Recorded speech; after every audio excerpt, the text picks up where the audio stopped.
আসসালামু আলাইকুম। অন্য মঞ্চের আলাপচারিতায় আপনাদের সকলকে আমন্ত্রণ জানাচ্ছি।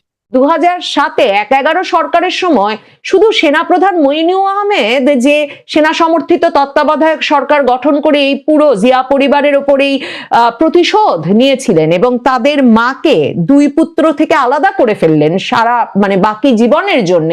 শুধু তাই নয়, সে সময় মাসুদ উদ্দিন চৌধুরী, যিনি কিনা ডিজিএফআই থেকে অত্যন্ত গুরুত্বপূর্ণ ভূমিকা পালন করেছিলেন, সেই মাসুদ উদ্দিন চৌধুরী ছিলেন তার আপন মামা সাইদ ইস্কান্দারের আপন ভাইরা। কাজেই তিনি আত্মীয় বলে খালেদা জিয়া যেই মাসুদ উদ্দিন চৌধুরীকে নিয়োগ দিয়েছিলেন, তিনিও কিন্তু এই জিয়া পরিবারের সাথে বিশ্বাসঘাতকতা করেন এবং তারেক জিয়াকে ভয়াবহ নির্যাতনের শিকার করেন। তারেক রহমানের দেশে আসার পথে যে এখনো প্রধান বাধা বাংলাদেশের সেনাবাহিনী, সশস্ত্র বাহিনী, যাদের কাছে একরকমের রাজনীতিতে আর অংশ না নেওয়ার মুচলেকা দিয়ে তারেক রহমানকে দেশ ছাড়তে হয়েছিল 2008 সালে ব্যাপক নির্যাতনের শিকার হয়ে, সেটাও এই সেনা কর্মকর্তাদের হাতেই। সেই ঘটনাটি ভুলিয়ে দিয়ে এবং যে প্রেক্ষাপটে তারেক রহমানের সঙ্গে সেনাবাহিনীর একটা ব্যাপক দূরত্ব তৈরি হয়েছিল এবং সেনাবাহিনীর একটা অংশ এমন ক্ষুব্ধ হয়ে পড়েছিল তারেক রহমানের প্রতি যে তারেক রহমানকে 2007 সালের 11 সরকারের সময় গ্রেফতার করে নিয়ে প্রায় 1.5 বছর ধরে সেনা হেফাজতে ব্যাপক নির্যাতন চালানো হয়। সেই ঘটনাগুলোর একটা অবসান না ঘটলে, একটা ভুল বোঝাবুঝির অবসান না ঘটলে যে দেশে ফেরা হবে না, তারেক রহমান এটা স্পষ্ট বোঝেন। আর সেনাবাহিনীর দিক থেকে তার দেশে ফেরার পথে এখন পর্যন্ত কোনো গ্রিন সিগন্যাল পাওয়া যায় নাই। তারেক রহমানের দেশে ফেরার পথে যা যা বাধা আছে, সম্ভবত বা যেমনটা সন্দেহ করা গিয়েছিল, সেনাবাহিনী সেক্ষেত্রে এখনো সবচেয়ে বড় বাধা। এবং সে কারণেই তারেক রহমান সাবেক সেনা কর্মকর্তাদের একটা সমাবেশের আয়োজন করেছিলেন খুব কষ্ট করে। বিএনপির চেয়ারপারসন বেগম খালেদা জিয়ার নিরাপত্তা উপদেষ্টা সাবেক সেনা কর্মকর্তা ফজলে এলাহি আকবর, তার উদ্যোগে মঙ্গলবার দিন এই সেনা কর্মকর্তাদের যে সমাবেশটা অনুষ্ঠান করা গেল বিএনপির গুলশান কার্যালয়ে, সেটাতে প্রায় 101 জন বিমান বাহিনী, সেনাবাহিনী, নৌবাহিনীর সাবেক কর্মকর্তারা উপস্থিত ছিলেন। সভাটি পরিচালনাও করেছেন মেজর ফজলে এলাহি আকবর এবং তিনি পুরোটার আয়োজন করেছেন। তার সঙ্গে সেনাবাহিনীর সম্পর্কটা খুব ভালো। তিনি এখনো বিএনপির জন্য সেনাবাহিনীর সঙ্গে একমাত্র সূত্র হিসেবে কাজ করেন।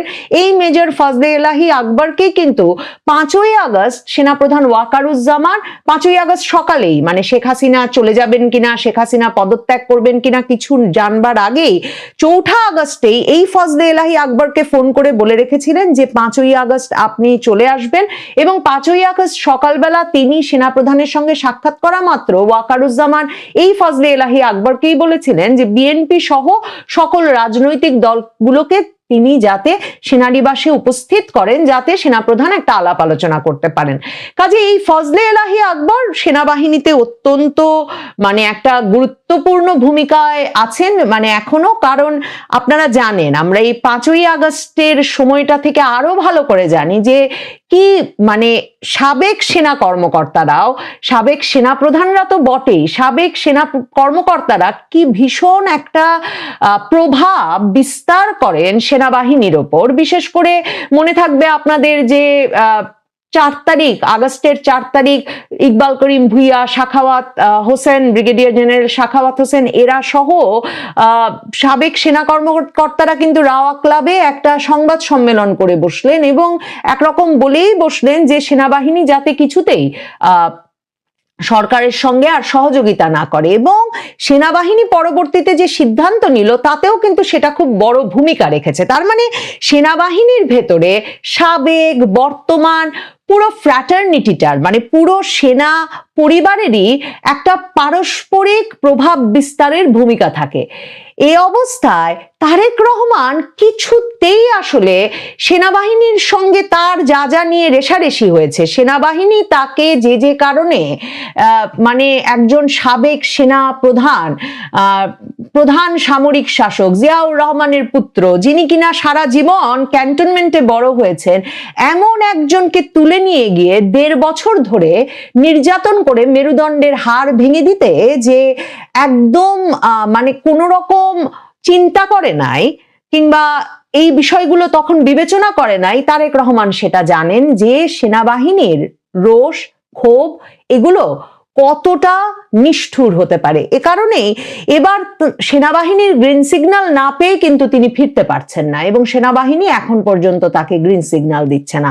যে 101 জন উপস্থিত হয়েছিলেন বিএনপি ডাকে এই সভায়, বিএনপির ফজলে এলাহি আকবরের ডাকে এই সভায়, যেখানে ভার্চুয়ালি যোগ দিয়েছিলেন তারেক রহমান, সেখানে তিনি বলেছেন যে সেনাবাহিনীর সঙ্গে জিয়া পরিবারের সম্পর্ক এবং তিনি বলেছেন যে এমনকি 21শে নভেম্বর খালেদা জিয়াকে যেতে মানা করা হয়েছিল, মানে তার ডাক্তাররাও মানা করছিলেন শারীরিক অবস্থার কারণে সশস্ত্র বাহিনী দিবসের অনুষ্ঠানে যেতে, কিন্তু তিনি মনের সর্বোচ্চ শক্তি ও অসুস্থ শরীর নিয়ে সেখানে গিয়েছিলেন, এবং ছোট ভাইয়ের স্ত্রী তাকে বলেছিলেন যে অনুষ্ঠান থেকে ফেরার পর তিনি মানসিকভাবে এতটা বুস্ট আপ ছিলেন যে তাকে দেখে অসুস্থ মনে হচ্ছিল না।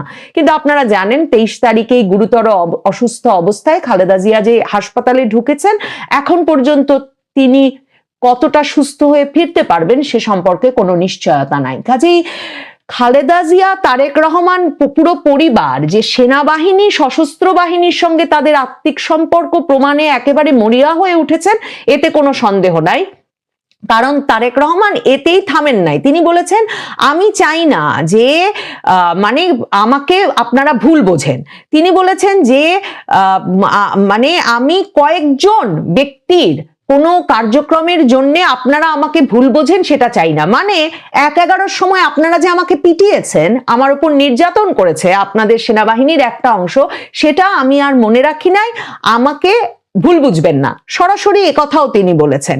এবং তিনি শুধু সেটাই বলেন নাই, সেখানে তিনি এটাও বলেছেন যে আগের স্বৈরাচার সরকার নাকি, মানে আওয়ামী লীগ সরকার নাকি তাদের সঙ্গে সেনাবাহিনীর একটা দূরত্ব তৈরি করেছিল। শহীদ জিয়া, খালেদা জিয়া এবং বিএনপি সম্পর্কে একটা নেগেটিভ পারসেপশন, একটা নেতিবাচক বয়ান সেনাবাহিনীর ভেতরে তৈরি হয়, এরকম করে বিভিন্ন ব্যক্তিকে নিয়োগ দিয়েছিলেন। কিন্তু তারেক রহমান জানেন তার মায়ের প্রায় 13 জন সেনাবাহিনীর ভেতর প্রায় 13 জনকে ডিঙিয়ে তিনি যাকে নিয়োগ করেছিলেন সেনাপ্রধান হিসেবে, সেই মইনু আহমেদ সেনাপ্রধানের সময়েই তারেক রহমান 1-11 সরকার গঠিত হলো, মানে সেনা সমর্থিত তত্ত্বাবধায়ক সরকার গঠিত হলো, এবং তারেক রহমানের ওপর সেনাবাহিনী ওই ভয়াবহ একরকমের শিক্ষামূলক কার্যক্রম চালালো, মানে যাকে কিনা একরকমের বাংলাদেশের সংবাদ মাধ্যম সুশীল সমাজ, প্রথম আলো, ডেইলি স্টার একরকমের মানে সংস্কার কাজের প্রধান অংশ হিসেবে চিহ্নিত করলো যে তারেক রহমানের ওপর 1.5 বছর ধরে সেনা হেফাজতে নির্যাতন চলছে।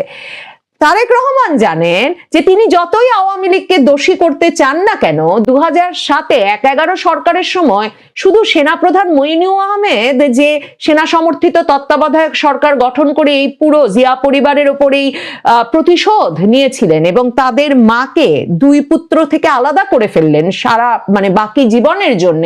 শুধু তাই নয়, সে সময় মাসুদ উদ্দিন চৌধুরী, যিনি কিনা ডিজিএফআই থেকে অত্যন্ত গুরুত্বপূর্ণ ভূমিকা পালন করেছিলেন, সেই মাসুদ উদ্দিন চৌধুরী ছিলেন তার আপন মামা সাইদ ইস্কান্দারের আপন ভাইরা। কাজেই তিনি আত্মীয় বলে খালেদা জিয়া যেই মাসুদ উদ্দিন চৌধুরীকে নিয়োগ দিয়েছিলেন, তিনিও কিন্তু এই জিয়া পরিবারের সাথে বিশ্বাসঘাতকতা করেন এবং তারেক জিয়াকে ভয়াবহ নির্যাতনের শিকার করেন। এখন তারেক রহমান বলছেন তিনি এসবের কিছু মনে রাখবেন না, এবং তারেক রহমান এই সমাবেশে ভার্চুয়ালি যোগ দিয়ে তিনি কিন্তু ওখানে এক সেনা কর্মকর্তার কাছে সরাসরি প্রকাশ্যে ক্ষমা চেয়েছেন। এবং সেনা সূত্রগুলো বলছে যে এই পুরো বিষয়টি আগে থেকে আলোচিত ছিল, যে এরকম একটি ঘটনা, মানে এরকম একটি সমাবেশে তারেক রহমান একদিকে যেমন সরাসরি বলবেন যে আপনারা আমাকে ভুল বুঝবেন না, আমি কয়েকজন আমার ওপর কি নির্যাতন করেছে সেটা আমি মনে রাখছি না, শুধু তাই নয়, তারেক রহমান যে তার যে কোনো ভুলের জন্য এবং সেনাবাহিনীর সঙ্গে আগে তিনি সেনাবাহিনীর বিভিন্ন কর্মকর্তার সঙ্গে তার যেসব রিফট হয়েছে, যেসব সময়ে তিনি নানা রকম রূঢ় ব্যবহার করেছেন, সেজন্য যে তিনি প্রকাশ্যে অপ্রকাশ্যে ক্ষমা চাইতে রাজি, সেটা এক রকমের প্রদর্শনের জন্য এই সভার আয়োজন করা হয়েছিল। এবং সেখানে তিনি রীতিমতো ভার্চুয়াল সভায় কাগজ খুঁজে বের করে বলেন, এখানে আমি জানি এখানে উপস্থিত আছেন আমাদের সময়ে একজন কর্মকর্তা রুমি সাহেব, যিনি আমার আম্মার সময় এসএসএফ এর ডিজি ছিলেন। তার মানে তার কাছে আমি একটা পার্সোনাল ব্যাপারে ক্ষমা চাই যে একবার পুরনো ঢাকা থেকে আমিনবাজার পর্যন্ত একটা মিছিল হচ্ছিল এবং সেই মিছিলে অনেক গরম ছিল।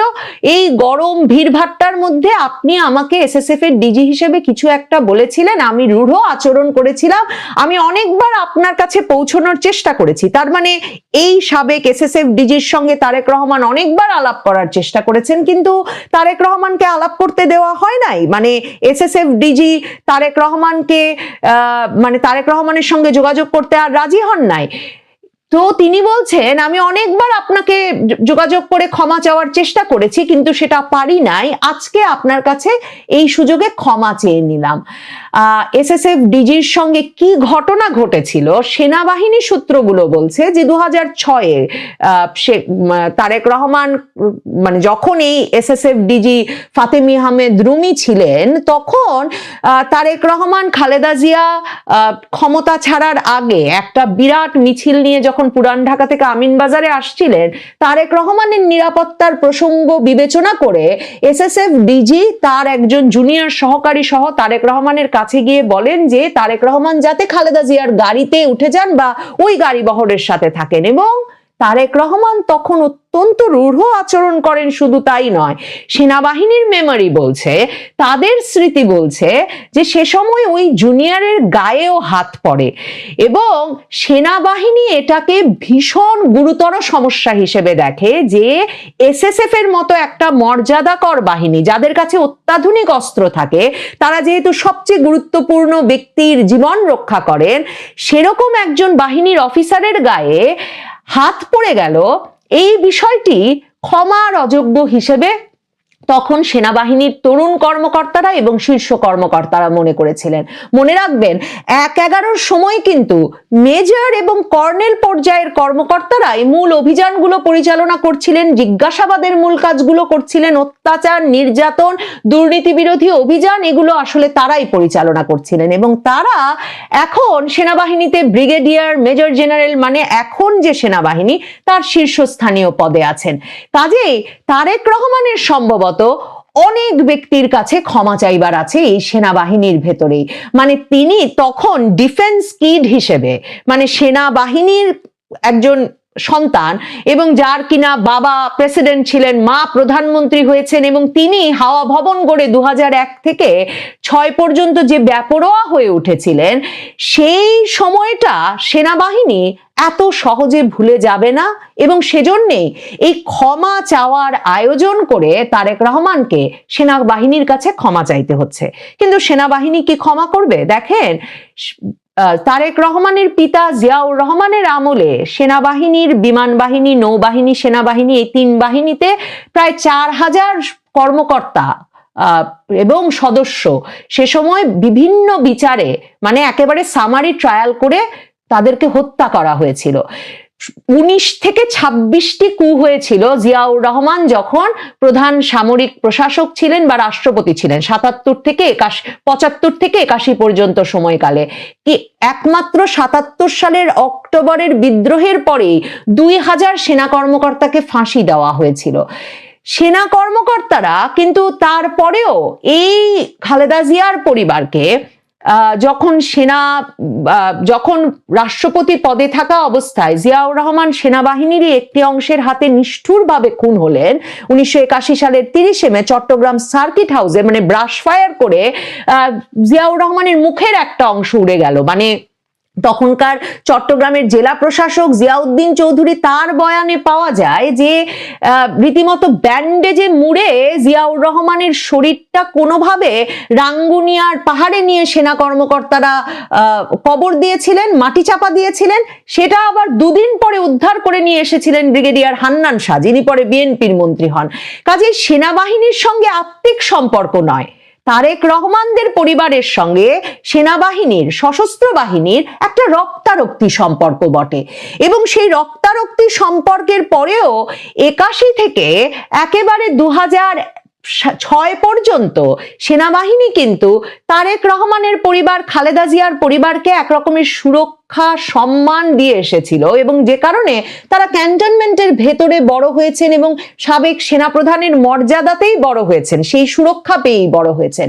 কিন্তু 2001 থেকে 2006 তারেক রহমান যা যা আচরণ করেছেন সেগুলোর এক রকমের হিসেব নিকেশ মিটিয়ে নেওয়া সেনাবাহিনী, মানে তার মায়ের নিয়োগকৃত সেনাপ্রধান, যাকে 13 জন ডিঙিয়ে তিনি সেনাপ্রধান নিয়োগ করলেন, মইনুল আহমেদ, তার মামার ভাইরা মাসুদউদ্দিন চৌধুরীরা অত্যন্ত গুরুত্বপূর্ণ মনে করেছিলেন।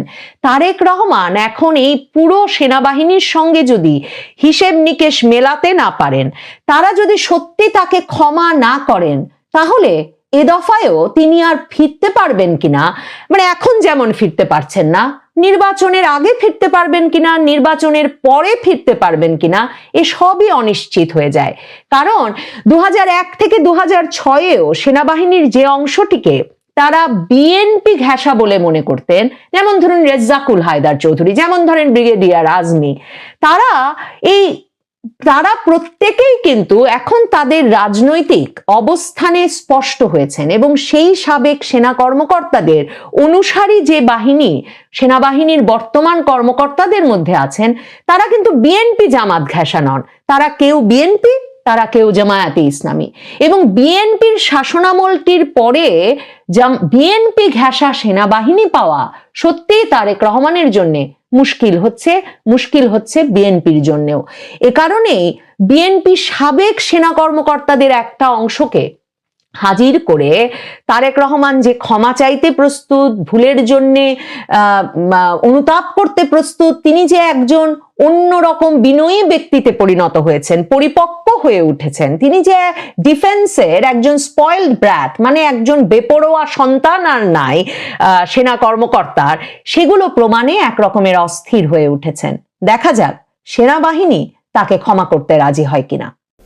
বিএনপি চেয়ারপারসন বেগম খালেদা জিয়ার শারীরিক অবস্থার অবনতির ঘটনায় গভীর উদ্বেগ প্রকাশ করেছেন এমন একজন ব্যক্তি তার জন্য দোয়া করছেন, যেটি অনেকের কাছে মনে হতে পারে নাটক, মনে হতে পারে হাস্যকর, মনে হতে পারে আবার অনেকের কাছে বিষয়টি ভালোও লাগতে পারে, দুদিকই আছে। এবং সেই ব্যক্তিটি হচ্ছেন সাবেক প্রধানমন্ত্রী, আওয়ামী লীগ সভানেত্রী শেখ হাসিনা। আবার অনেকে তার এই যে শুভ কামনা খালেদা জিয়ার প্রতি আমরা সত্যি সত্যি ধরে নিতে চাই, তিনি আন্তরিকতার সঙ্গে তার জন্য প্রার্থনা করছেন। যদি তাই হয়ে থাকে, অনেকে আবার এমনটিও বোঝার চেষ্টা করতে পারেন যে সত্যি সত্যি বাংলাদেশের আগামী রাজনীতি সুস্থ ধারার দিকে যাচ্ছে কিনা। শেখ হাসিনা তার খালেদা জিয়ার জন্য গভীর উদ্বিগ্ন এমন খবর দিয়েছে ভারতের অন্যতম বার্তা সংস্থা IANS। তারা ইমেইলে শেখ হাসিনার একটি ইন্টারভিউ করেছে, যেটিকে তারা এক্সক্লুসিভ হিসেবে উল্লেখ করেছে, এক্সক্লুসিভ ইন্টারভিউ। এর শিরোনাম দেওয়া হয়েছে gravely concern for Khaleda Zia says Bangladesh ex-PM Sheikh Hasina, ব্র্যাকেটে লেখা IANS এক্সক্লুসিভ। এখন শেখ হাসিনা সম্পর্কে যেটি বলা হচ্ছে এখানে, যে তিনি তার দ্রুত সুস্থতা কামনা করেছেন, খালেদা জিয়ার বর্তমান সংকটাপন্ন শারীরিক অবস্থা এবং তিনি যেখানে চিকিৎসা নিচ্ছেন সেই হাসপাতালে নিরাপত্তা জোরদার করার বিষয়ে প্রশ্ন করা হলে শেখ হাসিনা বলেন, বেগম খালেদা জিয়া অসুস্থ হয়েছেন শুনে আমি অত্যন্ত উদ্বিগ্ন, আমি প্রার্থনা করি তিনি যাতে সুস্থ হয়ে উঠতে পারেন। তিনি যে উদ্বিগ্ন, তিনি খালেদা জিয়ার জন্য প্রার্থনা করছেন, আমি মন্তব্য করছিলাম যে এই বিষয়টি নেগেটিভ পজিটিভ বা অনেকে ক্রিটিকও করতে পারেন, যেভাবে ইচ্ছা নিতে পারেন, তার নিশ্চয়ই কারণ রয়েছে। গত 54 বছরের ইতিহাসে, স্বাধীন বাংলাদেশের 54 বছরের ইতিহাসে এই দুজন মানুষ 30 বছরেরও বেশি সময় প্রধানমন্ত্রী হিসেবে দায়িত্ব পালন করেছেন, বাংলাদেশ রাষ্ট্রটিকে পরিচালনা করেছেন। কিন্তু তাদের মধ্যে একসময় এমন চরমতর বৈরী সম্পর্ক ছিল যেটিকে নিয়ে বিদেশি গণমাধ্যম এমন হেডলাইনও করেছে, 2 বেগমের লড়াই,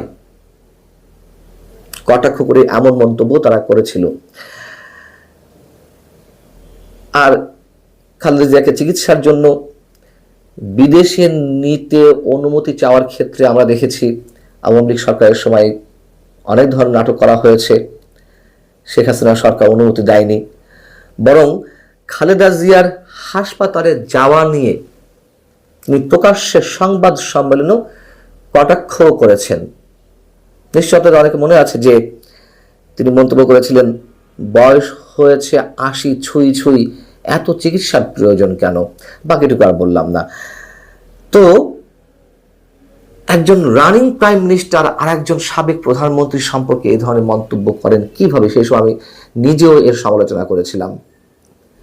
আবার 75-এর পরে বাংলাদেশের ইতিহাসে যে পৈশাচিক বর্বরচিত নারকীয় ইতিহাস নির্মিত হলো এদেশে, আরজেস গ্রেনেড হামলা করে শেখ হাসিনাকে হত্যার ষড়যন্ত্র করা হয়েছিল এবং ষড়যন্ত্র বাস্তবায়ন করার চেষ্টা করা হয়েছিল, সেই ঘটনাকে কেন্দ্র করে খালেদা জিয়া যখন প্রধানমন্ত্রী তখন তিনি সংসদে দাঁড়িয়ে কি মন্তব্য করেছিলেন সেটিও আমাদের মনে আছে। তিনি মন্তব্য করেছিলেন যে শেখ হাসিনা নিজে ভ্যানিটি ব্যাগে করে ওই বোমা নিয়ে সমাবেশ স্থলে গিয়েছেন, নিজের সমাবেশে নিজের লাইফকে রিস্কের মধ্যে রেখে বোমা হামলা করবেন, এই ধরনের মন্তব্য আমরা কোনো শিশু বা অন্য কারো কাছ থেকে আমরা আশা করতে পারি না। খালেদা জিয়া এই ধরনের মন্তব্য করেছিলেন। এখন শেখ হাসিনা শুভকামনা জানিয়েছেন, এটিকে আমরা অবশ্যই সাধুবাদ জানাই। কিন্তু এর মধ্যে দিয়ে বাংলাদেশের রাজনীতিতে সুবাতাসের কোনো লক্ষণ খুঁজে দেখার আমরা চেষ্টা করব কিনা, সেটি মূলত আলোচনার বিষয় হওয়ার কথা। সারা দেশের মানুষ যখন খালেদা জিয়ার জন্য প্রার্থনা করছেন, তখন শেখ হাসিনার এই দোয়াটুকু নিশ্চয়ই আমাদেরকে অনেক বেশি আশান্বিত করে তোলে সুস্থ রাজনৈতিক ধারা পুনঃপ্রবর্তনের জন্য। যদিও বিএনপির দাবি খালেদা জিয়া যে গভীর সংকটাপন্ন অবস্থায় রয়েছেন, জীবন মৃত্যুর সন্ধিক্ষণে রয়েছেন, এর জন্য আওয়ামী লীগ দায়ী। তার কারণ বলছিলাম, এটা তো সত্য কথা, আওয়ামী লীগের সময় তার সুচিকিৎসার জন্য বিদেশে নিয়ে যাওয়ার অনুমতি মেলেনি। তবে যাই হোক, একটি মন্তব্য আমি করতে চাই, সেটি হচ্ছে এদেশের অস্তিত্ব রক্ষার জন্য দেশে বিদেশি অনেক ধরনের ষড়যন্ত্রের বিরুদ্ধে বা জঙ্গিবাদ সাম্প্রদায়িকতার বিরুদ্ধে আমার বিশ্বাস একসময় এই দুটি দলকে একসাথেই রাজপথে নামতে হবে। এটি আমার দৃঢ় বিশ্বাস, আমার একান্ত ব্যক্তিগত ধারণা।